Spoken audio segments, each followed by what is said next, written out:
Suami mengirimku surat cerai dari luar negeri. Ternyata dia menikah dengan bosnya. Assalamualaikum warahmatullahi wabarakatuh. Apa kabar teman semua? Semoga kalian dalam keadaan sehat, dimudahkan rezekinya, dan dilancarkan segala urusannya, serta penuh dalam kebahagiaan. Sebelum masuk ke cerita jangan lupa bantu like, komen, dan subscribe ya.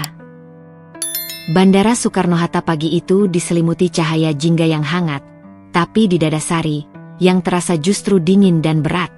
Derap langkah manusia berlalu lalang, denting koper beradu dengan lantai, dan suara pengumuman keberangkatan menggema tanpa henti. Semuanya terdengar sayup, seperti jauh dari telinganya. Dunia bergerak cepat, sementara Sari berdiri terpaku di dekat pintu keberangkatan internasional. Seolah waktu berhenti hanya untuk dirinya dan Dimas. Di pelukannya, seorang bocah laki-laki berusia 2 tahun tertidur pulas. Namanya Andra. Anaknya yang lucu, lincah, dan jadi alasan Sari bertahan setiap harinya. Hari ini, bocah itu tak tahu bahwa ia akan berpisah cukup lama dengan sosok yang paling ia tunggu setiap pulang kerja, ayahnya. Dimas, suami Sari, berdiri di depannya dengan wajah yang berusaha tegar. Pria berusia 30 tahun itu tampak sederhana dengan jaket lusuh dan celana jeans yang mulai memudar. Di sampingnya berdiri koper besar. Satu-satunya harta yang ia bawa untuk memulai hidup baru sebagai buruh migran di Arab Saudi. Kerja kontrak 2 tahun, katanya. Supaya bisa mengubah nasib, katanya. Supaya bisa membangun rumah dan hidup mandiri, tak lagi menumpang di rumah orang tua istri. Sari menatap wajah suaminya dalam-dalam. Ia hafal betul garis lelah di wajah itu. Dimas bukan lelaki malas. Ia pekerja keras, pernah jadi montir, kuli bangunan, bahkan sempat jadi pengantar galon air demi bisa mengisi perut keluarga kecil mereka. Tapi apa daya, hidup di kampung kecil dengan pekerjaan serabutan hanya memberi cukup untuk makan. Tak lebih. Mas, kata Sari pelan. Suaranya bergetar. Kamu beneran yakin sama keputusan ini? Dimas mengangguk, lalu menarik napas dalam. Aku nggak punya pilihan lain, sayang. Kalau aku tetap di sini, kita mau hidup sampai kapan kayak begini? Listrik nunggak. Susu Andra kadang harus diganti air gula. Aku nggak kuat lihat kalian hidup susah terus. Sari memeluk Andra lebih erat, seolah ingin anaknya tetap dekat sebelum semuanya berubah. Aku cuma takut. Bukan karena kamu kerja jauh, tapi takut kamu berubah, Mas. Banyak cerita orang yang berangkat, tapi lupa pulang. Dimas tersenyum miris. Ia tahu ketakutan itu bukan tanpa alasan. Banyak cerita pahit dari tetangga-tetangga mereka. Lelaki yang keluar negeri dan lupa kirim kabar, lupa pada istri, bahkan menikah lagi diam-diam. Tapi ia menatap Sari dalam-dalam, lalu berkata dengan suara yang nyaris berbisik, "Aku bukan mereka. Aku Dimas. Suamimu. Ayahnya Andra. Aku kerja ke sana buat kita." Ia memegang tangan Sari erat-erat. "Denger ya, begitu gaji pertama cair, aku langsung kirim. Bulan pertama, kita lunasin utang. Bulan kedua, beli motor bekas biar kamu bisa antar Andra periksa kalau sakit. Dan nanti, kita bangun rumah kecil. Temboknya aku cat ungu, warna kesukaan kamu. Nggak besar, yang penting punya sendiri." Air mata Sari jatuh satu-satu, membasahi pipi. Ia tersenyum getir sambil mengangguk. "Kalau kamu tepati semua itu, aku tunggu, Mas. 1000 hari pun aku tunggu. Tapi tolong, jangan hilang. Jangan cuma kirim uang, kirim kabar juga. Aku nggak kuat kalau nunggu tanpa kepastian." Dimas mengangguk mantap. "Insya Allah. Aku janji. Aku pulang bukan cuma bawa uang, tapi bawa harapan." Ia lalu menunduk dan mengecup kening Andra yang mulai terbangun. Bocah itu membuka mata kecilnya, menatap ayahnya dengan bingung. Ayah mau kemana?" Dimas tak sanggup menjawab langsung. Ia hanya tersenyum dan mengusap kepala anaknya. "Ayah pergi kerja, Nak. Biar nanti Andra punya sepeda, punya kamar sendiri, dan bisa sekolah tinggi." Andra mengangguk kecil, belum mengerti. Tapi Sari tahu, anak itu akan sering mencari ayahnya setelah ini. Dan ia harus jadi ibu yang kuat, jadi ayah sekaligus, selama Dimas jauh. Pengumuman terakhir keberangkatan tujuan Jeddah menggema. Suara itu terasa seperti palu godam yang menghantam dada Sari. Waktu mereka habis. Tak ada lagi yang bisa ditunda. Dimas meraih tubuh Sari dan memeluknya erat. Lama. Jaga diri baik-baik, ya. Jangan sakit. Andra titip kamu. Dan kamu juga, Mas. Jangan pernah lupa jalan pulang, bisik Sari di bahunya. Dengan langkah berat, Dimas menjauh. Beberapa kali ia menoleh ke belakang, melambaikan tangan, berusaha tetap tersenyum. Tapi Sari tahu, air mata suaminya juga jatuh saat itu. Ia berdiri mematung sambil menggenggam tangan Andra yang kini terjaga penuh. Tak tahu apa yang sedang terjadi. Hari itu, Dimas membawa pergi janji-janji besar. Tentang rumah, tentang kehidupan baru, dan tentang pulang. Tapi Sari belum tahu bahwa janji itu akan diuji oleh jarak, waktu, dan pengkhianatan yang tak pernah ia bayangkan. Bulan pertama setelah Dimas berangkat terasa seperti menggenggam bara. Sepi mendadak mengisi setiap sudut rumah. Dapur terasa lebih sunyi tanpa candaan Dimas setiap pagi. Sari sempat terbangun beberapa malam karena merasa Dimas akan pulang larut, seperti biasanya saat kerja lembur di bengkel. Tapi saat ia membuka mata, hanya ada lampu temaram dan kasur kosong di sebelahnya. Namun, tepat pada tanggal 30, Sari menerima kiriman pertama. Rp3.500.000 masuk ke rekeningnya dengan catatan singkat di WhatsApp. Ini buat bayar utang yang di warung Pak Ujang. Sisanya buat beliin Andra susu sama mainan. Aku sempat lihat boneka robot-robotan yang dia suka, tapi nggak sempat beli kemarin. Maaf ya, sayang. Sari membaca pesan itu sambil duduk di ruang tengah, dan air matanya tumpah begitu saja. Tapi bukan karena sedih, melainkan haru. Kiriman itu bukan hanya tentang uang. Itu adalah bukti bahwa Dimas menepati janjinya. Bukti bahwa ia belum lupa. Malam itu, Sari membelikan susu formula untuk Andra dan sepasang baju tidur baru bergambar robot. Wajah Andra berseri-seri. Matanya berbinar saat Sari menyodorkan kotak mainan kecil. Ini, dari ayah? Tanya bocah itu, meski belum terlalu mengerti. Sari mengangguk. Iya, nak. Ayah kirim ini dari jauh. Karena ayah sayang sama kamu. Sejak saat itu, setiap malam minggu menjadi momen paling ditunggu-tunggu oleh Andra dan Sari. Karena malam minggu berarti video call. Dimas selalu menyempatkan waktu, meski wajahnya sering tampak lelah dan suara latarnya ramai oleh percakapan dalam bahasa Arab yang tak mereka mengerti. Andra, ini siapa yang makin ganteng? Seru Dimas di layar ponsel. Anak kecil itu melonjak-lonjak kegirangan, memperlihatkan robot mainan barunya ke kamera. Ayah, Andra punya robot. Kenceng. Ayah, bisa jalan. Sari tersenyum di belakang layar, menahan tangis yang nyaris tumpah setiap kali mendengar suara suaminya. Dimas bercerita soal kerjaan di rumah majikannya yang ternyata tak seberat bayangannya.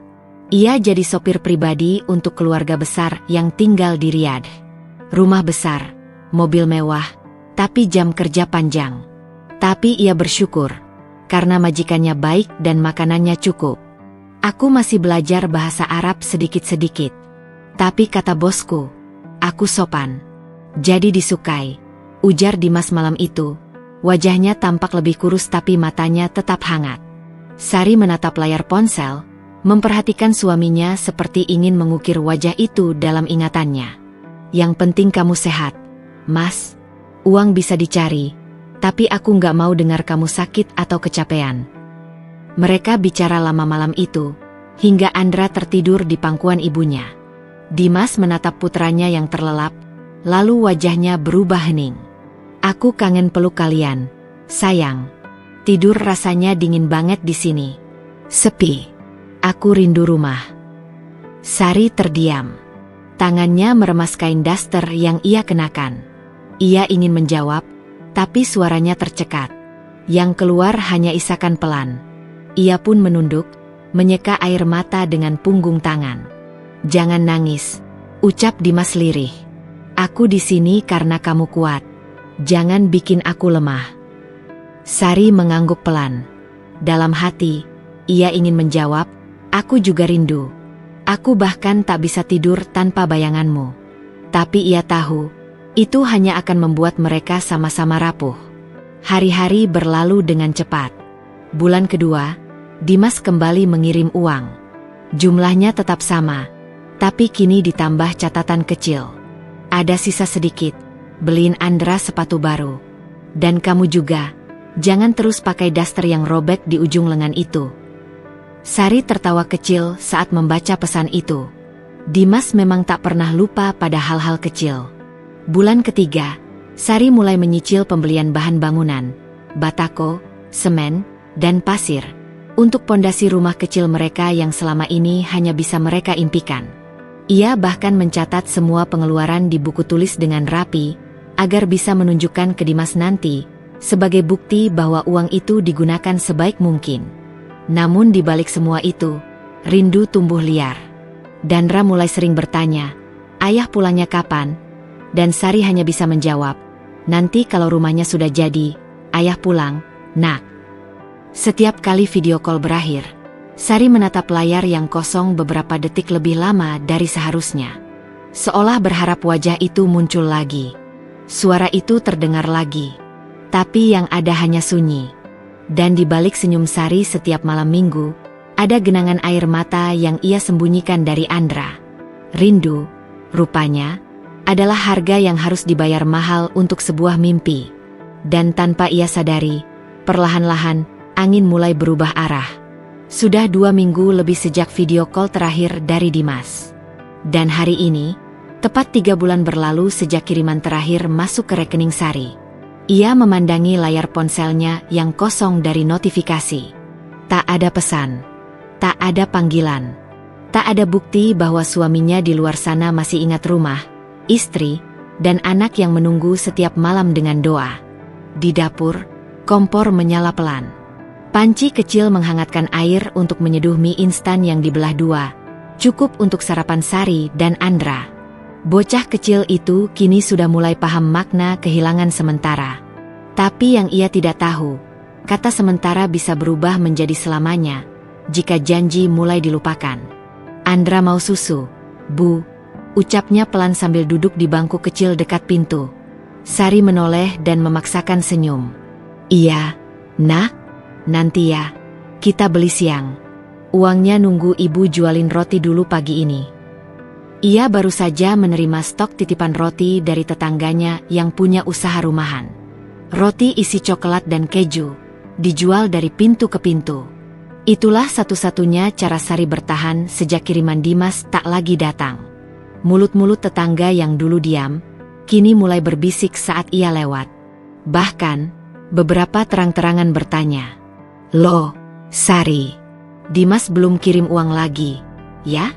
Katanya kerja di Arab, masa kayak gitu aja susah?" Kalimat-kalimat itu menyayat. Tapi lebih menyakitkan dari semua cibiran itu, adalah ketidakpastian. Ketika Sari mengirim pesan panjang ke WhatsApp Dimas, hanya 1 centang abu-abu yang muncul.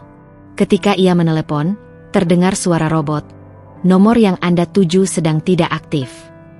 Malam-malamnya berubah dari waktu yang ditunggu jadi waktu yang ditakuti. Setiap malam minggu, ia menunggu ponselnya menyala. Setiap suara notifikasi membuat jantungnya berdebar. Tapi bukan suara Dimas yang muncul, melainkan notifikasi promo aplikasi, pesan grup keluarga, atau chat dari tetangga yang menanyakan sisa roti. Ia bahkan sempat meminta bantuan adiknya yang kuliah di kota untuk mencoba menghubungi nomor Arab Saudi milik Dimas lewat aplikasi lain, tapi tetap nihil. Nomor tidak aktif atau diblokir. "Mas," gumam Sari suatu malam sambil memeluk Andra yang tertidur dengan napas berat. "Kalau kamu capek, bilang. Kalau kamu ada masalah, cerita. Tapi jangan diam. Jangan buat aku merasa kamu udah nggak anggap kami lagi." Ia memandangi atap rumah yang mulai bocor di satu sisi. Rumah tua milik orang tuanya yang dulunya hanya jadi tempat singgah sementara, kini jadi satu-satunya tempat berpulang. Tapi tiap sudut rumah ini jadi saksi bisu perubahan. Dari harapan jadi kecemasan, dari janji jadi teka-teki. Suatu sore, Sari memberanikan diri mendatangi rumah Bu Lilis, tetangganya yang dulu anaknya juga sempat kerja di Riyadh. Ia berharap mungkin Bu Lilis punya kenalan atau informasi tentang majikan Dimas. "Bu, maaf saya ganggu. Saya cuma mau tanya, dulu anaknya kerja di Riyadh, ya? Mungkin ibu tahu gimana caranya cari kabar orang di sana." Bu Lilis memandang Sari dengan tatapan iba. Ia mengangguk pelan. "Iya, dulu anak saya juga sopir di sana. Tapi, susah nyarinya kalau nggak ada orang dalam atau agen yang bantu. Kamu masih simpan data keberangkatan Dimas? Nama PT atau agennya?" Sari menggeleng. Semua dokumen ditahan oleh agen pemberangkatan. Katanya, nanti dikirim lewat pos. Tapi sampai sekarang, tak pernah tiba. Hari-hari berlalu seperti kabut yang menggantung, tipis tapi menyesakan. Sari mulai berpikir hal-hal buruk. Apakah Dimas sakit? Kecelakaan? Atau mungkin sudah tak peduli lagi? Ketika ia bertanya hal yang sama ke seorang tetangga yang pernah ditinggal suaminya ke luar negeri, perempuan itu hanya menjawab dengan singkat. "Kalau udah 3 bulan gak kirim kabar, biasanya bukan karena kerjaannya sibuk, Sar. Tapi karena udah ada yang lain." Kalimat itu menghantam batin Sari seperti gelombang pasang. Ia tidak ingin berpikiran buruk. Tapi bagaimana bisa tidak? Jika semua tanda-tanda ke arah sana? Andra kini lebih sering merengek minta video call. Setiap melihat motor lewat di depan rumah, ia spontan berseru, "Ayah datang ya, Bu?" Dan Sari hanya bisa mengusap kepala anaknya sambil tersenyum getir. "Bukan, Nak, tapi nanti. Ayah pasti pulang." Malam itu, Sari duduk sendirian di teras rumah. Di tangannya, ponsel dengan layar retak yang terus ia pandangi. Ia membuka galeri foto, melihat video call terakhir yang sempat ia rekam diam-diam. Wajah Dimas tersenyum, berkata, "Tunggu aku, ya, aku pasti pulang." Dan Sari kembali menangis malam itu. Sebab semakin hari, kata pasti terdengar makin jauh, makin kabur. Makin seperti cerita yang hanya tinggal potongan janji, tanpa alamat pulang. Hujan turun rintik-rintik sore itu. Langit desa terlihat kelabu, dan udara lembab membuat tembok rumah beraroma tanah basah. Di dalam kamar, Sari duduk bersandar di dinding, memandangi ponsel dalam diam. Andra baru saja tertidur setelah demam semalaman. Tubuh kecilnya masih lemas, napasnya terdengar berat. Dan Sari, dengan mata sembab, mencoba tetap kuat. Ponsel di tangannya akhirnya bergetar. Sebuah pesan masuk dari nomor tak dikenal, dengan nama pengirim yang belum pernah ia lihat sebelumnya, Dian TKI Riyadh. Sari mengerutkan kening, lalu membuka pesan itu dengan hati-hati. "Assalamualaikum Mbak Sari. Maaf sebelumnya saya ganggu. Saya Dian, teman kerja Mas Dimas di Riyadh. Saya sudah lama ingin hubungi, tapi saya takut. Tapi saya juga nggak tega kalau terus diam." Sari menahan napas. Ada rasa asing yang menyusup ke dalam dadanya. Tangannya mulai gemetar, jari-jarinya terasa dingin. Ia membalas pelan, "Waalaikumsalam. Maaf, ini betul teman Dimas? Kenapa ya tiba-tiba hubungi saya?" Balasan datang tak lama kemudian. "Iya, Mbak. Dulu saya satu rumah sama Dimas. Tapi sekarang saya sudah pindah.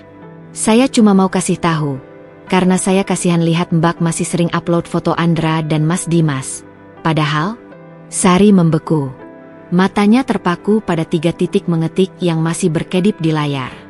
Dadanya terasa sesak, seolah napasnya ditarik paksa. Mas Dimas sekarang sudah menikah lagi, sama majikannya sendiri. Sari seketika merasa bumi berhenti berputar. Matanya membesar. Tangannya refleks menjatuhkan ponsel ke kasur, lalu menatap kosong ke depan. "Tidak," bisiknya pelan. "Nggak mungkin. Tangisnya pecah tiba-tiba. Isakan tertahan yang selama ini ia simpan meledak seperti air bah.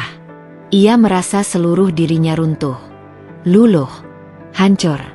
Semua yang selama ini ia pertahankan, janji, harapan, dan cinta, ternyata dikhianati dengan begitu kejam.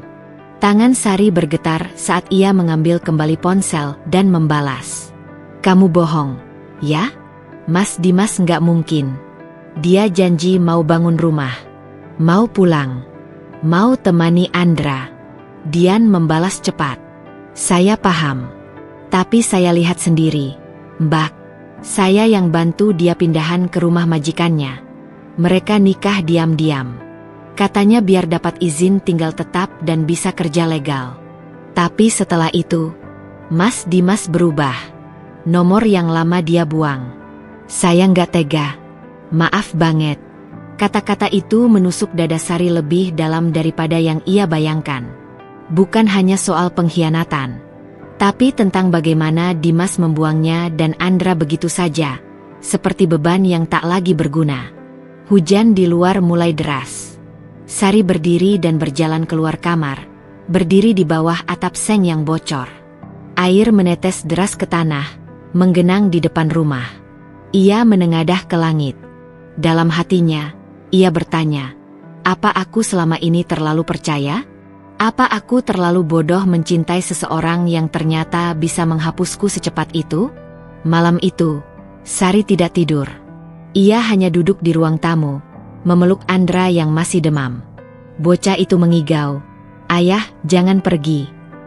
Dan Sari hanya bisa mengusap kepala anaknya, berbisik lirih, "Ayah udah pergi jauh, Nak. Tapi ibu masih di sini. Ibu nggak kemana-mana." Keesokan paginya, Sari memberanikan diri membalas pesan terakhir Dian. "Terima kasih, Dian.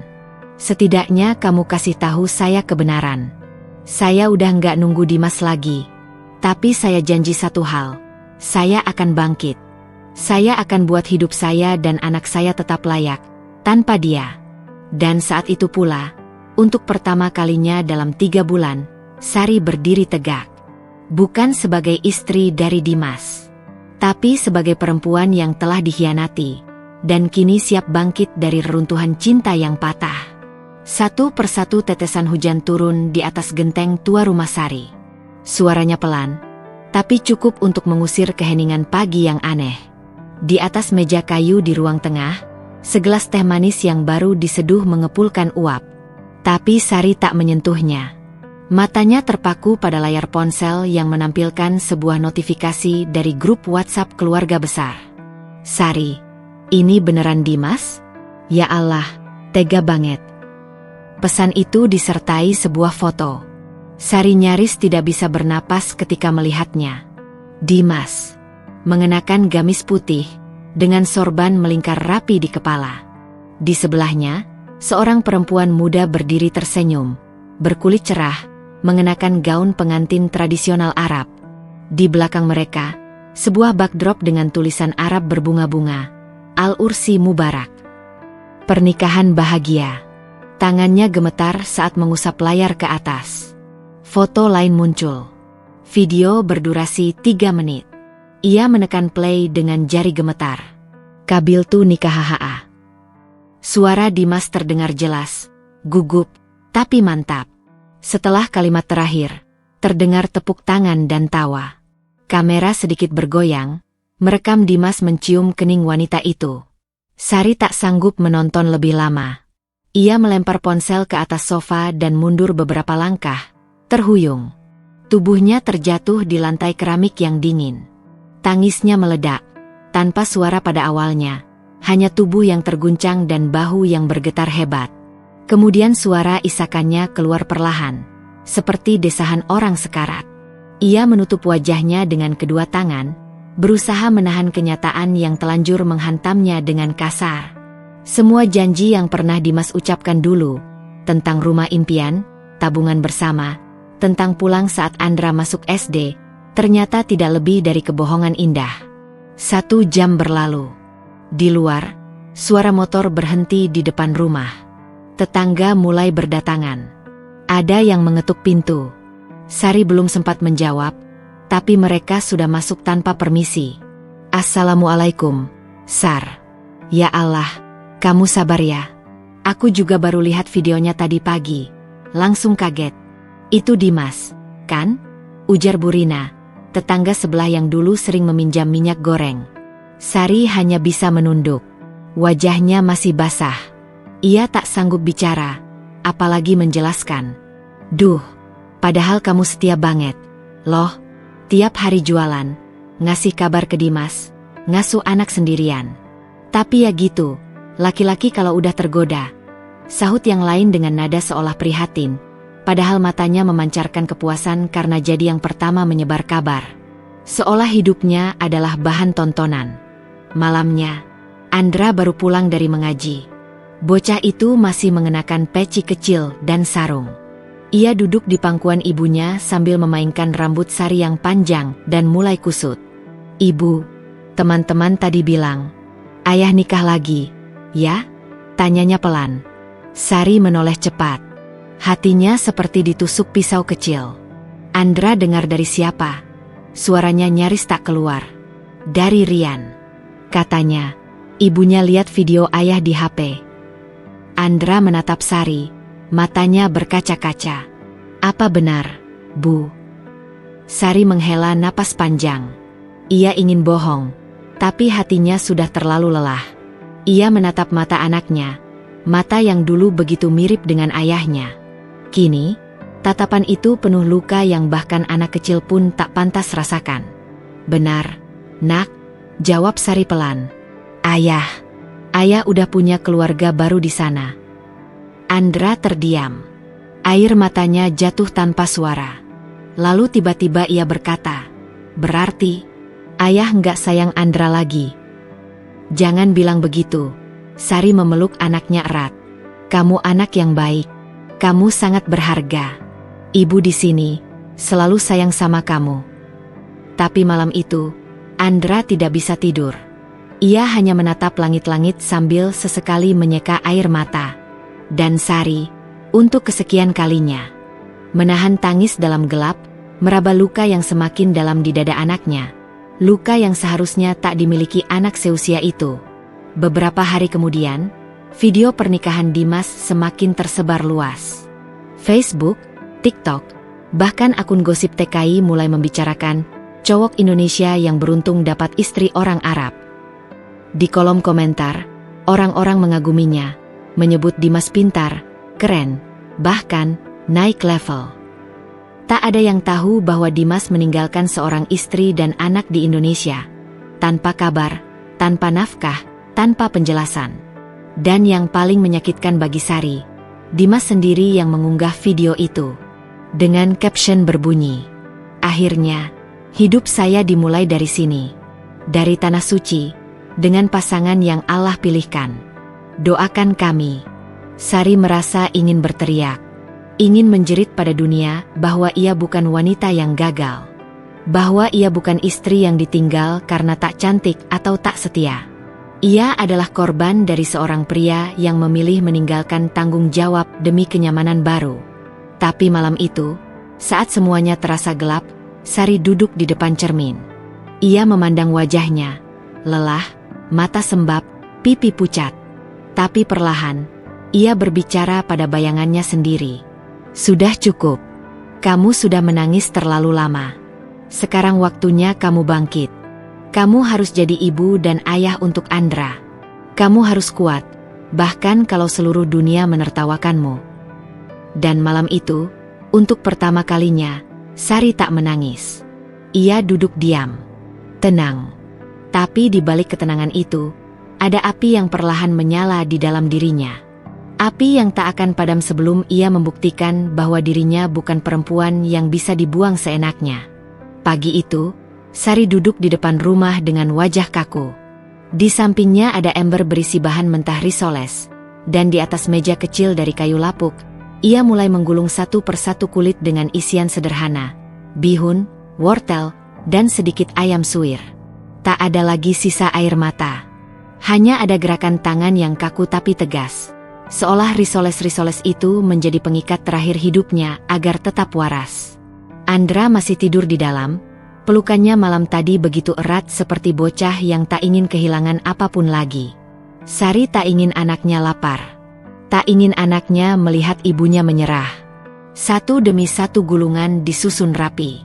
Setelah cukup banyak, Sari menyalakan kompor di dapur mungilnya. Suara minyak panas mendesis. Aroma risoles goreng perlahan memenuhi udara pagi. Tanpa promosi, tanpa selebaran, tanpa unggahan di media sosial, ia memulai usahanya. Dengan tangan sendiri, dengan luka sendiri. Tapi rupanya, membangun dari reruntuhan bukan hanya soal uang. Yang paling sulit adalah menghadapi tatapan orang-orang, yang tak hanya melihat, tapi juga menghakimi. Loh, Sar, kamu jualan? Kirain uang dari Dimas itu gede loh, bisa bangun rumah katanya. Sindir Bu Narti yang lewat sambil membawa belanjaan. Sari menunduk, pura-pura tidak dengar. Tapi Bu Narti sengaja berhenti di depan gerobak risolesnya. Tapi ya sudahlah, daripada diam di rumah kan. Toh, suami udah nikah lagi. Kasihan juga sih, ditinggal. Tapi ya mungkin kamunya juga kurang melayani, ya. Sari menggenggam erat penjepit risoles di tangannya. Ingin sekali ia menjawab, tapi ia tahu, perempuan seperti Bu Narti tidak butuh penjelasan. Mereka tidak mendengar, mereka hanya ingin melihat air mata orang lain. Siang harinya, saat Sari baru selesai mengantarkan pesanan risoles ke warung tetangga, mertuanya datang. Tanpa kabar, tanpa salam, tanpa senyum. Bu Lestari, ibu dari Dimas, turun dari ojek online sambil menyeret koper kecil. Aku cuma mau nginep semalam. Nggak usah banyak gaya. Aku tahu kamu kuat, katanya tajam sambil menurunkan kopernya sendiri. Sari membukakan pintu tanpa banyak bicara. Di dalam rumah, suasana mencekam. Setelah makan siang yang dingin, Bu Lestari membuka pembicaraan yang Sari sudah duga sejak awal. Kamu itu, Sar, dari dulu terlalu keras. Dimas itu laki-laki. Butuh perhatian. Butuh kasih sayang. Kamu sibuk jualan, sibuk urus anak, kamu pikir itu cukup?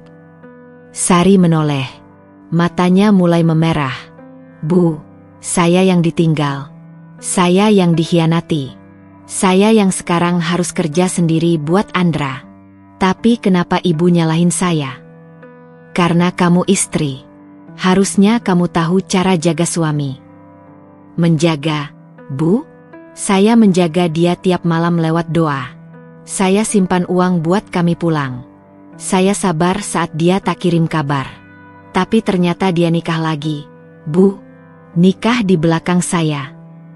Bu Lestari membanting sendok ke meja. Udah, jangan teriak-teriak. Kamu pikir kamu korban? Kamu cuma gagal jaga laki-laki. Perempuan harus tahu tempat. Sari berdiri. Napasnya memburu. Tapi tak satu pun air mata keluar. Kalau ibu merasa saya yang salah, silakan. Tapi tolong, jangan datang ke rumah ini dan membawa luka baru. Saya sudah cukup hancur. Saya sudah cukup berjuang. Dan saya akan tetap bertahan, dengan atau tanpa siapapun. Suasana hening. Bahkan jam dinding pun seolah berhenti berdetak. Bu Lestari terdiam. Wajahnya tegang. Tapi kali ini, tak ada lagi kata yang bisa ia keluarkan.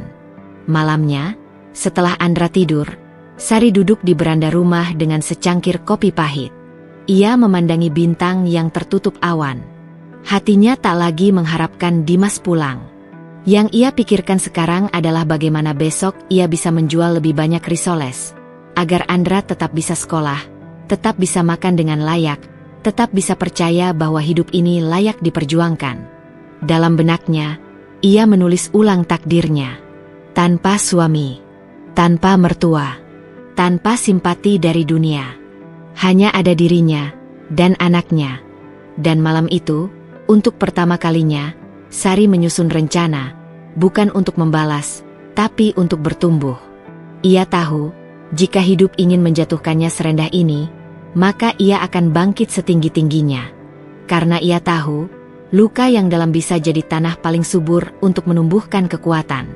Matahari pagi yang cerah seolah tak memberi ruang bagi awan mendung di hati Sari. Pagi itu, seperti biasa, Andra bersiap untuk pergi ke sekolah dengan tas kecil dan sepatu yang mulai terlihat kusam. Di wajah anak itu masih terlukis rasa lelah. Namun ia tetap tersenyum ketika Sari membantunya mengenakan seragam. Namun, ada sesuatu yang berbeda. Tangan kecil Andra yang biasanya ceria kini tampak gemetar saat ia mengikat tali sepatu. "Ibu, Andra nggak mau ke sekolah," katanya dengan suara pelan, namun tegas. Sari menunduk. Wajah anaknya tampak muram, dan air mata hampir menetes dari mata Andra yang biasanya penuh semangat. Ia merunduk, seolah tak ingin terlihat oleh ibunya. Sari menyentuh bahu Andra dengan lembut. "Kenapa, Nak? Kamu nggak suka sekolah? Ibu kan sudah bilang, sekolah itu penting supaya kamu bisa jadi orang yang hebat nanti." Andra menggigit bibirnya, tampak ragu. Lalu, dengan suara yang nyaris tenggelam, ia berkata, "Teman-teman di sekolah bilang, ayah Andra nggak sayang sama Andra. Mereka bilang ayah Andra pergi nikah sama orang lain. Kenapa ayah nggak pulang?"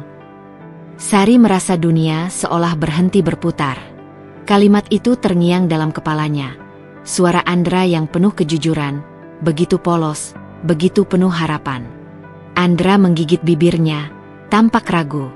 Lalu, dengan suara yang nyaris tenggelam, ia berkata, "Teman-teman di sekolah bilang, ayah Andra nggak sayang sama Andra. Mereka bilang ayah Andra pergi nikah sama orang lain. Kenapa ayah nggak pulang?" "Andra, ayah kamu,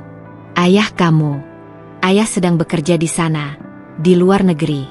Ada banyak hal yang tidak bisa ibu jelaskan sekarang. Tapi percayalah, Andra, ayah kamu sayang kamu. Dia cuma butuh waktu untuk kembali, oke?"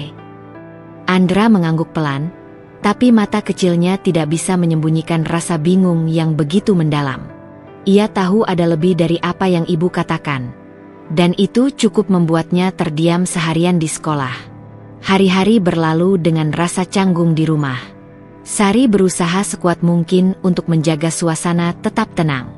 Tapi setiap kali Andra pulang dari sekolah, ia terlihat lebih pendiam. Wajahnya lebih lesu. Ia tak lagi tertarik bermain dengan anak-anak tetangga atau menghabiskan waktu di taman bermain. Ia hanya ingin duduk di kamar, menggambar, atau melamun dengan bola basket yang tak pernah terpakai. Pada suatu malam, setelah makan malam yang sederhana, Andra tiba-tiba bertanya lagi, "Ibu, kenapa ayah nggak pulang?" Andra kangen banget sama ayah. Andra mau ayah datang. Kenapa ayah nggak sayang Andra? Sari tercekat. Kata-kata itu seperti pisau yang mengiris hatinya. Anak sekecil itu harus menghadapi kenyataan yang tak seharusnya ia tahu. Dan Sari, dengan sekuat hati, menahan air mata yang hampir tumpah. Ia ingin menjawab, ingin memberikan jawaban yang menyenangkan hati Andra. Tapi kata-kata itu tersangkut di tenggorokannya, tak bisa keluar. Sari mengelus rambut Andra, berusaha tenang. "Nak, ayah cuma butuh waktu. Kadang orang-orang punya masalah besar, dan mereka pergi mencari solusi. Tapi ibu janji, kita akan baik-baik saja. Kamu dan ibu, kita akan selalu bersama." Namun, jawaban itu tak sepenuhnya meyakinkan Andra. Ia masih menatap ibu dengan tatapan penuh tanya, tak puas. "Ibu, kenapa ayah nggak pernah kirim surat atau telepon lagi? Kenapa ayah nggak bilang apa-apa?" Sari merasakan dadanya sesak. Ia tahu, Andra sudah semakin pintar dan bisa merasakan ada yang tidak beres. Namun, Sari tak ingin membuatnya lebih terluka lagi dengan menjelaskan kenyataan pahit yang sedang terjadi. "Ibu, mau ayah datang. Ibu kenapa nangis, sih?" tanya Andra tiba-tiba, menyadari butiran air mata yang menetes di pipi Sari. Sari menghapus air matanya dengan cepat, mencoba tersenyum. "Ibu nggak nangis, Nak. Ibu cuma sedikit capek aja. Tapi ibu baik-baik saja kok. Kamu juga harus kuat. Kita harus sabar." Andra tidak menjawab. Hanya diam, lalu menarik selimut ke tubuhnya. Ia menatap langit-langit kamar dengan mata yang mulai meredup, seolah hatinya mulai terbentuk dinding kokoh yang tak ingin lagi terbuka. Malam-malam berikutnya menjadi semakin berat bagi Sari. Setiap kali ia menatap wajah anaknya yang semakin murung, setiap kali ia melihat Andra bermain sendiri di halaman rumah, ia merasa dunia semakin jauh menjauh darinya. Setiap detik di rumah ini terasa semakin sepi tanpa Dimas. Di tengah malam, ketika rumah terasa begitu sunyi, Sari terbangun dari tiduran dan duduk di meja kayu. Hanya ada lampu temaram yang menerangi wajahnya yang lelah. Ia menatap kosong keluar jendela, merasakan angin malam yang dingin. Ia merasa seperti seorang perempuan yang terjebak dalam labirin besar, yang tidak tahu jalan keluar. Andra semakin sulit diatur. Setiap hari ia bertanya tentang Dimas, tentang kenapa ayahnya tak pulang, tentang kenapa semua ini terjadi. Dan Sari hanya bisa menangis diam-diam. Menangis dalam keheningan malam, saat tak ada yang tahu betapa beratnya beban ini. Di balik dinding rumah kecil itu, Sari mulai merasa bahwa ia tak hanya berjuang untuk dirinya sendiri, tapi juga untuk Andra, untuk memberikan kehidupan yang layak, meski harus melawan dunia yang tak selalu adil. Tapi ia tahu, di balik tangisannya, ada tekad yang semakin menguat. Ia tak akan membiarkan anaknya merasa hancur. Andra akan tumbuh menjadi anak yang kuat, dan Sari akan menjadi ibu yang tak pernah berhenti berjuang, walau dunia ini terasa begitu kejam. Namun, semakin malam, semakin Sari merasa bahwa ia tak bisa lagi menahan rasa sakit ini sendirian. Ia memerlukan dukungan, sesuatu yang bisa membantunya melewati hari-hari gelap ini. Tapi, siapa yang bisa membantunya? Pagi itu, Sari membuka pintu rumah seperti biasa, terkejut ketika kurir berdiri di depan rumah dengan surat tebal di tangannya. Surat itu tampak biasa saja, bahkan lebih tebal dari surat tagihan yang sering ia terima.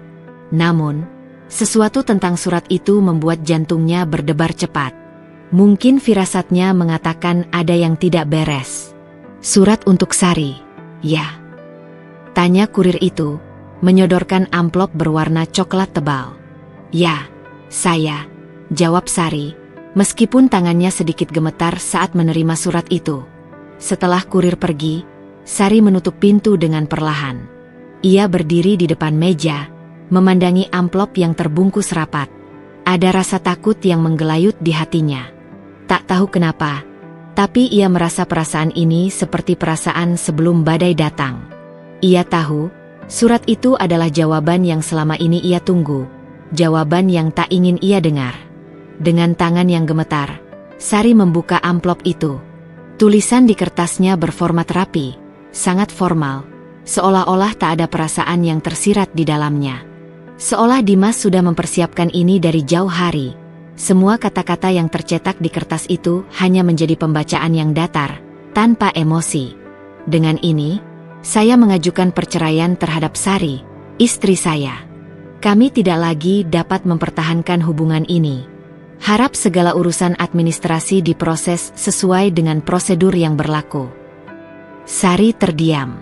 Kata-kata itu bagaikan petir yang menyambar tepat di tengah dadanya.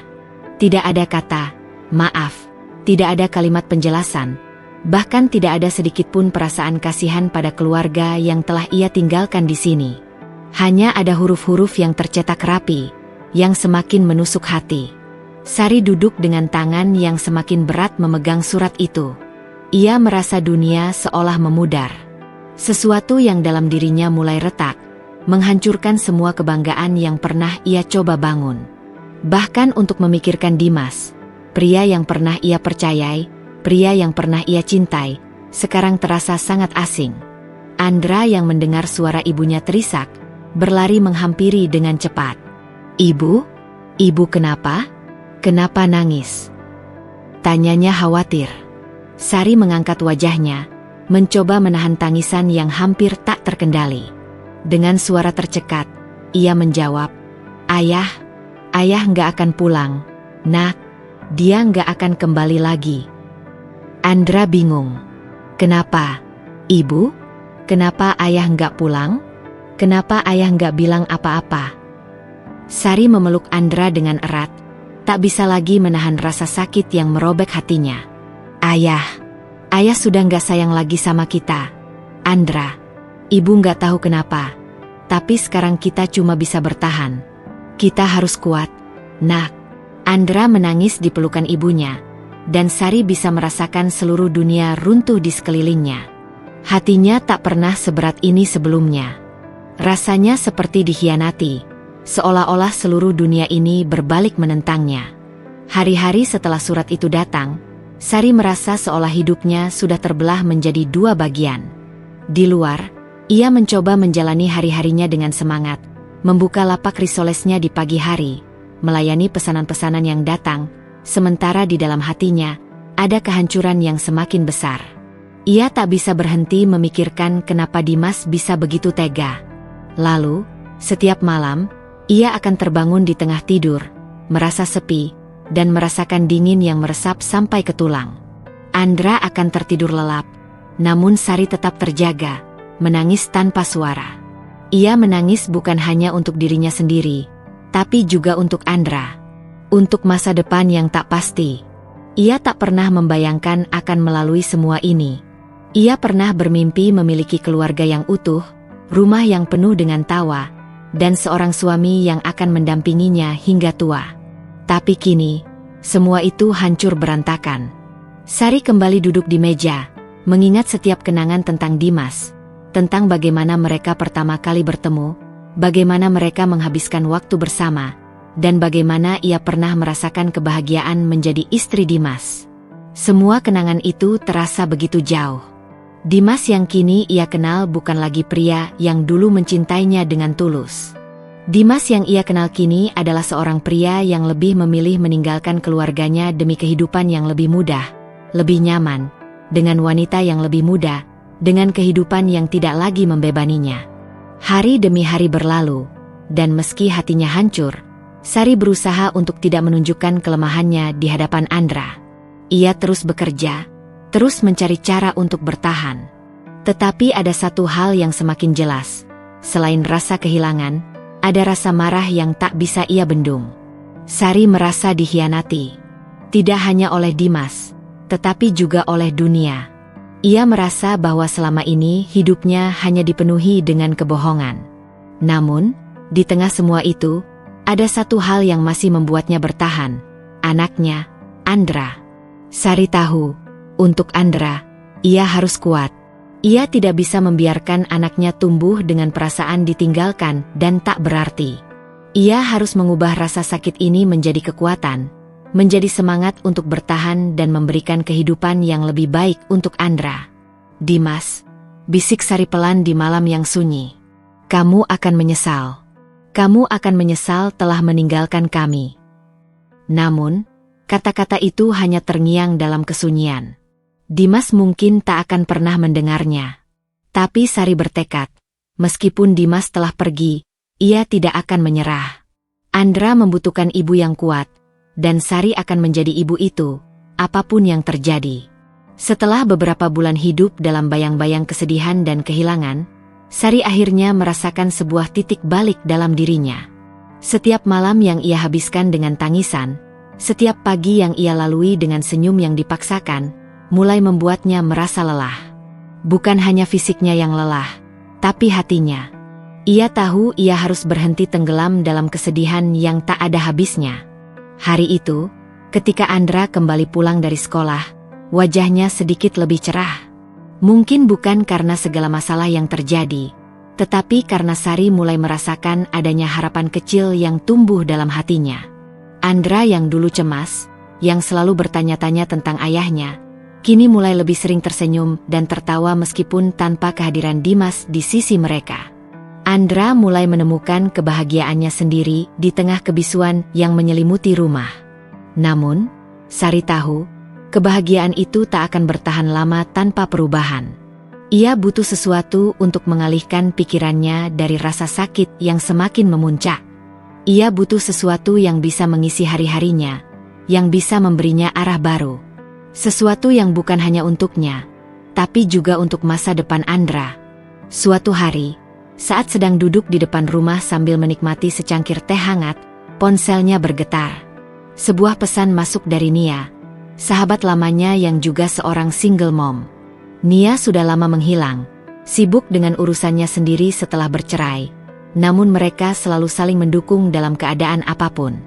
Sari, aku dengar kamu sedang kesulitan. Aku ingin membantu. Apa yang bisa kita lakukan bersama? Aku punya ide. Sari membaca pesan itu dengan hati yang berdebar. Ia tahu Nia selalu jadi sahabat yang bisa diandalkan. Nia bukan hanya sahabat, tapi juga seseorang yang tahu betul bagaimana rasanya berjuang sendirian. Sari membalas pesan itu, hati mulai terbuka. Aku butuh sesuatu untuk mengalihkan pikiranku. Nia, aku ingin memulai sesuatu. Tapi aku nggak tahu harus mulai dari mana. Tak lama kemudian, mereka bertemu di kafe kecil yang biasa mereka kunjungi saat masih muda. Nia datang dengan senyum lebar, meskipun matanya terlihat lelah. Wajahnya menunjukkan garis-garis kehidupan yang telah dilaluinya. Namun semangatnya tetap terpancar. Jadi, apa yang kamu pikirkan, Sari? Tanya Nia sambil menyeruput kopinya. Sari menghela napas panjang, seakan ragu untuk memulai. Namun, ada sesuatu yang membuatnya merasa mantap. Aku ingin mulai bisnis kue online. Nia, aku ingat, dulu aku sering membuat kue-kue kecil untuk teman-teman dan keluarga. Aku selalu senang membuatnya. Tapi sekarang, aku rasa aku bisa melakukannya untuk sesuatu yang lebih besar. Ini bukan hanya soal bertahan hidup, tapi tentang menemukan kembali diriku. Nia tersenyum, lalu mengangguk dengan penuh semangat. Aku bisa bantu, Sari. Aku tahu betapa kerasnya perjuangan kita. Tapi ini peluang. Kamu bisa lakukan ini. Aku bisa bantu dengan pemasaran online dan mengurus pengiriman. Sari merasa hatinya dipenuhi dengan semangat baru. Untuk pertama kalinya setelah berbulan-bulan merasa terperangkap, ia merasakan adanya jalan keluar yang terang. Ia ingin memberikan yang terbaik untuk Andra, ingin membuktikan bahwa ia bisa berdiri tegak lagi, meskipun dunia ini seolah memintanya untuk menyerah. Minggu pertama setelah memutuskan untuk memulai bisnis kue, Sari merasakan betapa sulitnya menjalani semuanya sendirian. Ia menghabiskan waktu berjam-jam di dapur, mencoba resep-resep baru yang bisa menarik perhatian pelanggan. Kue-kue kecil yang ia buat dengan penuh cinta mulai mengisi ruang rumahnya. Andra, yang sebelumnya hanya bermain dengan gadget atau menghabiskan waktu di kamar, mulai tertarik ikut membantu. Ia menjadi asisten kecil ibunya, mengemas kue-kue yang sudah jadi dengan rapi. Namun, jalan tidak selalu mulus. Usaha yang baru saja dimulai ini tidak langsung mendapatkan perhatian. Sari merasa frustasi ketika pesanan pertama yang datang hanya beberapa biji, dan penghasilannya masih jauh dari yang ia harapkan. Namun, Nia selalu ada untuk memberikan semangat. Setiap kali Sari merasa down, Nia mengingatkan bahwa ini adalah langkah awal yang harus diperjuangkan dengan sabar. Setiap bisnis butuh waktu untuk berkembang. Sari, jangan pernah menyerah hanya karena hasil pertama tidak sesuai harapan. Kamu punya potensi yang luar biasa. Kalau kamu terus berusaha, orang akan mulai tahu kualitas produkmu, ujar Nia suatu malam, saat mereka tengah berbincang lewat telepon. Sari menatap dapur yang kini penuh dengan peralatan kue dan bahan-bahan yang berserakan. Ia merasa lelah, tetapi di dalam hatinya ada keyakinan baru. Ia sadar, bisnis ini bukan hanya tentang menjual kue, tapi tentang membangun kehidupan baru. Ia ingin mengubah nasib, tak hanya untuk dirinya, tapi juga untuk Andra. Beberapa minggu kemudian, bisnis kue online Sari mulai mendapatkan perhatian. Teman-teman dan tetangga mulai memesan, lalu merekomendasikan kepada orang lain. Ulasan-ulasan positif mulai bermunculan di media sosial, dan Sari mulai mendapatkan penghasilan tambahan. Setiap kali pesanan datang, ia merasa ada sesuatu yang semakin menumbuhkan harapan dalam dirinya. Andra, yang kini sering membantu ibunya mengemas kue-kue kecil itu, mulai melihat perubahan pada ibunya. Sari lebih ceria, lebih bersemangat, dan lebih banyak tersenyum. Andra mulai merasa bahwa hidup mereka bisa lebih baik, meskipun ayahnya tidak ada di samping mereka. Pada suatu pagi, Ketika Andra membuka lemari es dan menemukan sepotong kue yang baru saja dipanggang, ia tersenyum lebar. "Ibu, ini enak banget. Andra suka. Andra mau bawa ke sekolah buat teman-teman." Sari menatap anaknya dengan mata yang mulai berkaca-kaca. Ia tahu, ini baru permulaan. Tapi setidaknya, mereka sedang menuju ke arah yang benar, ke arah kebahagiaan yang mereka impikan. Sari merasa hidupnya mulai menemukan arah baru. Tidak ada lagi kesedihan yang menenggelamkan, hanya ada kekuatan yang tumbuh dari dalam dirinya. Keinginan untuk memberikan yang terbaik untuk Andra, untuk masa depan mereka berdua. Dan, meskipun ia tahu masih ada banyak jalan panjang yang harus dilalui, ia merasa, untuk pertama kalinya, bahwa ia bisa menghadapinya. Tidak ada yang bisa menghentikannya sekarang. Tidak ada yang bisa merusak impian baru ini. Sari akan terus berjalan, terus berjuang, sampai ia mencapai tujuan yang ia impikan. Untuk dirinya, untuk Andra, untuk hidup yang lebih baik. Sari berdiri di depan etalase toko kecilnya yang kini mulai ramai.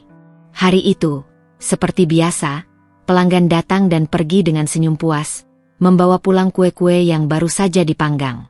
Meskipun toko itu belum besar, namun ia bisa merasakan perbedaan yang signifikan dalam hidupnya. Kepercayaan diri yang dulu hilang, kini mulai kembali. Hari demi hari, langkahnya semakin mantap. Dari tempat yang dulu hanya dihuni oleh kepedihan, Sari berhasil mengubahnya menjadi ruang penuh harapan. Usahanya, yang dimulai dari rasa sakit, kini telah membuahkan hasil yang memuaskan. Pelanggan yang datang tidak hanya dari tetangga dan teman-temannya, tetapi juga dari orang-orang yang baru mengenalnya melalui media sosial. Kue-kue yang ia buat, meskipun sederhana, terasa penuh cinta dan ketulusan. Dan itulah yang membuatnya berbeda. Andra, yang kini semakin besar, sering membantu ibunya menata kue-kue di etalase atau mengantar pesanan kepada pelanggan setia mereka. Anak laki-laki itu mulai menunjukkan kebanggaan atas apa yang ibunya capai. Ada kebahagiaan yang terpancar di wajah Sari setiap kali melihat Andra tersenyum. Mereka kini tidak hanya menjadi ibu dan anak, tetapi juga mitra dalam bisnis kecil mereka. Sari mulai merasakan bahwa meskipun ia berjuang sendirian, ia tak lagi merasa kesepian. Ada kebersamaan yang tercipta di antara mereka berdua. Andra kini sering mengatakan hal-hal yang membuat hatinya tersentuh. "Ibu, Andra bangga punya ibu seperti kamu. Kamu hebat," kata Andra suatu hari saat mereka sedang bekerja di dapur. Kata-kata Andra itu seperti obat yang menyembuhkan setiap luka yang pernah ia rasakan. Sari tahu, ia tak bisa lagi menoleh ke belakang. Dimas, dengan segala pengkhianatannya, telah meninggalkan hidupnya. Namun kini ia menemukan kekuatan dalam dirinya yang bahkan lebih besar dari sebelumnya. Suatu pagi, Sari terbangun lebih awal dari biasanya. Matahari baru saja menyapa langit dengan semburat keemasan, dan udara pagi itu terasa segar. Ia memutuskan untuk keluar ke halaman rumah, menikmati secangkir teh hangat sambil meresapi rasa syukur yang mendalam. Sari merasa, meskipun perjalanan ini penuh dengan air mata dan kesedihan, ia telah menemukan jalannya kembali. Andra, yang sebelumnya hanya melihat ibunya bekerja keras, kini mulai merasakan dampaknya. Sari tak hanya mengajarkan Andra tentang pentingnya berjuang, tetapi juga tentang bagaimana cara bangkit setelah jatuh. Setiap kali Andra merasa kesulitan di sekolah atau bertanya tentang ayahnya, Sari selalu memberikan jawaban yang penuh kebijaksanaan. Ia mengajarkan Andra untuk tidak melihat masa lalu sebagai beban, melainkan sebagai pelajaran berharga. Ketika Andra menyelesaikan sekolahnya, ia mulai menunjukkan minat untuk membantu lebih banyak dalam bisnis ibunya. Ia mulai belajar cara mengelola pesanan, mempromosikan produk di media sosial, bahkan menghitung biaya dan keuntungan. Sari merasa bangga. Anaknya kini mulai mengerti bahwa kesuksesan bukan hanya tentang uang, tapi tentang kerja keras, ketekunan, dan dedikasi.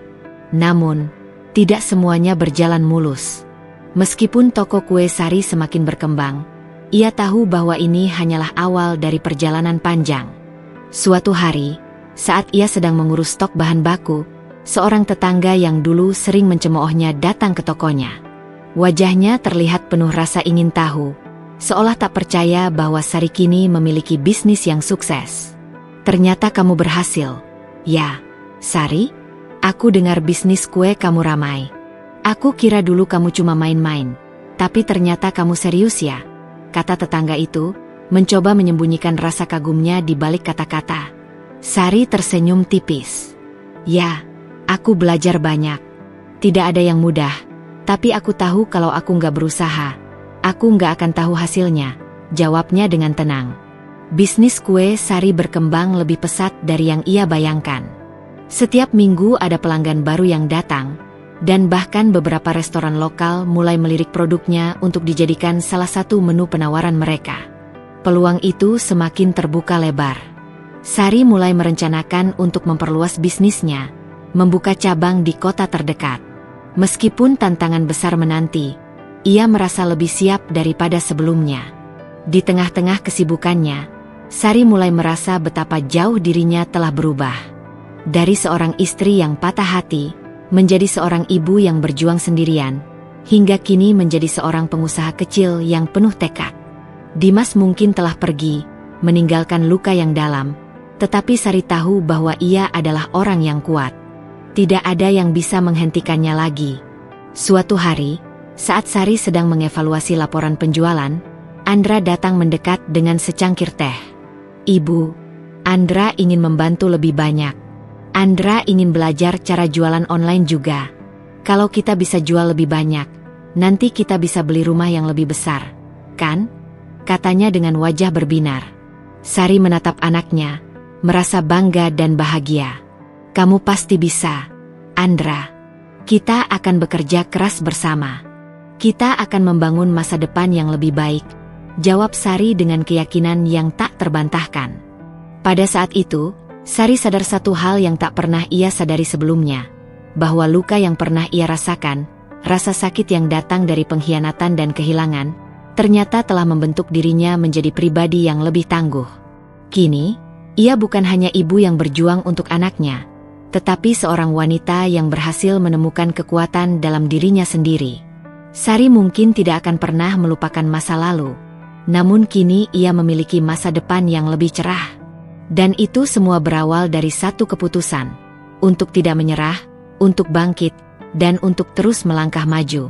Sari sedang duduk di depan meja kerjanya, memeriksa beberapa pesanan online yang baru masuk, ketika ponselnya bergetar. Nama yang muncul di layar membuatnya terkejut. Itu adalah Dimas. Nama yang sempat ia lupakan, meskipun bayangannya masih terkadang menghantui. Sebuah pesan singkat masuk, diikuti dengan panggilan telepon. Sari, ini Dimas. Aku baru saja dideportasi. Aku kembali ke Indonesia. Aku ingin berbicara denganmu dan Andra. Aku menyesal, Sari. Maafkan aku. Sari terdiam sejenak, membaca pesan itu berulang kali. Rasa marah, kecewa, dan perasaan campur aduk lainnya datang begitu saja. Dimas, pria yang telah menghancurkan segala impian yang pernah mereka bangun bersama, kini ingin kembali. Namun, Sari tahu, hidup mereka tidak bisa hanya diatur oleh penyesalan yang terlambat. Ia menarik napas dalam-dalam dan mengabaikan panggilan itu.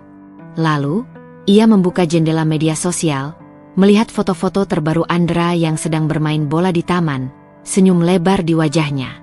Andra tidak tahu apa yang terjadi di balik pesan yang baru saja masuk. Sari tahu ia harus melindungi anaknya dari semua kekacauan yang mungkin Dimas bawa pulang. Malam itu, saat Sari sedang menyiapkan makan malam, ponselnya kembali berdering.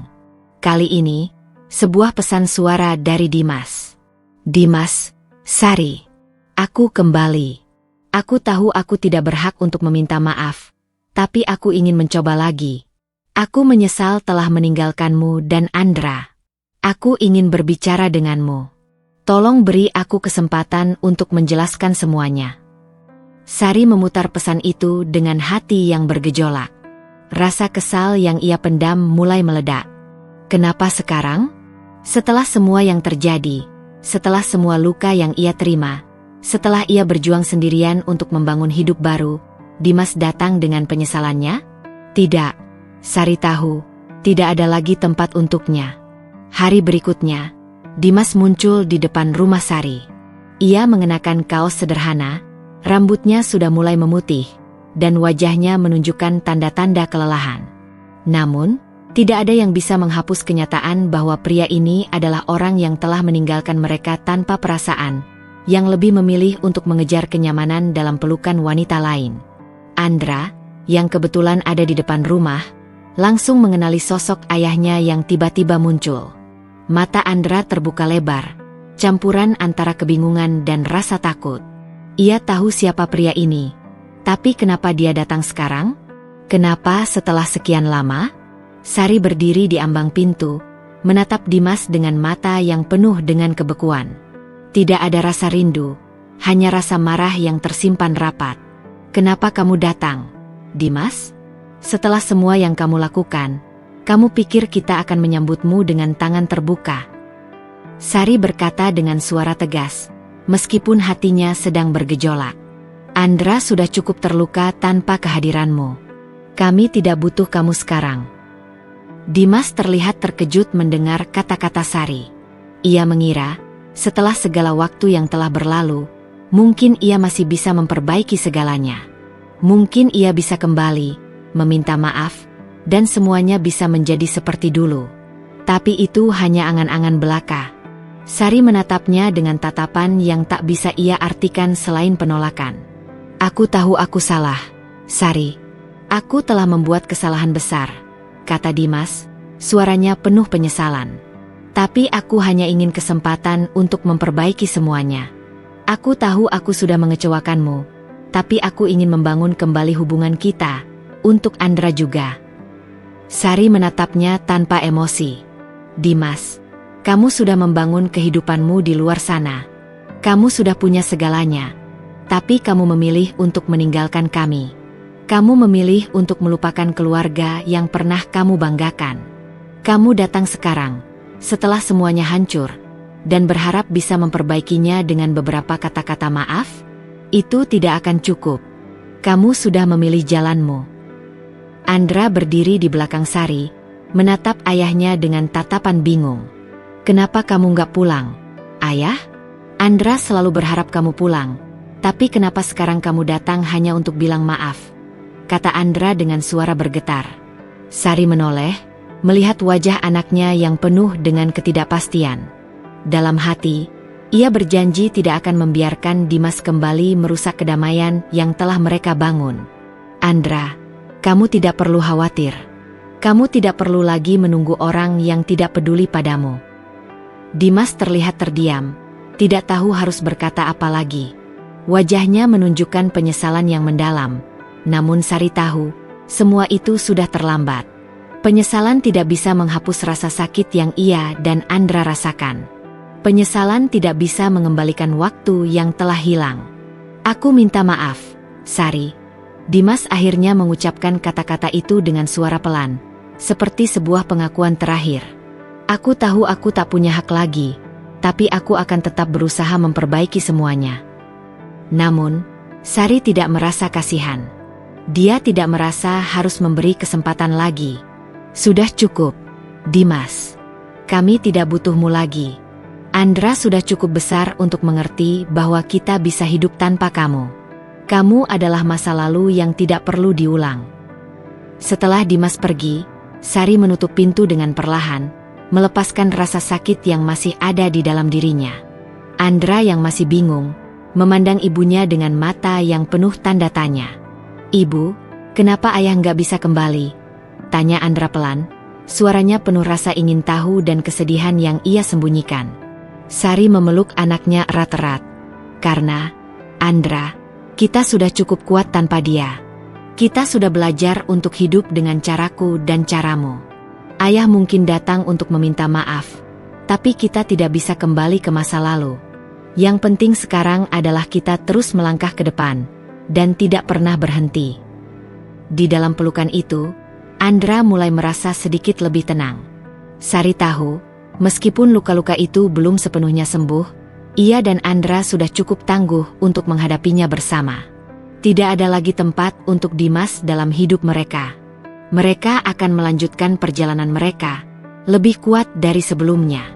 Pagi itu, matahari bersinar cerah, menerangi rumah kecil yang baru saja mereka tempati. Rumah sederhana, tapi penuh dengan harapan. Sari berdiri di ambang pintu, menatap halaman depan yang baru saja dipenuhi oleh tanaman-tanaman hijau yang ia tanam bersama Andra. Setiap sudut rumah ini terasa seperti simbol dari perjalanan panjang yang penuh perjuangan, namun akhirnya berbuah manis. Rumah ini bukan hanya tempat tinggal. Ini adalah lambang dari kebangkitan, keteguhan, dan keberanian yang mereka miliki.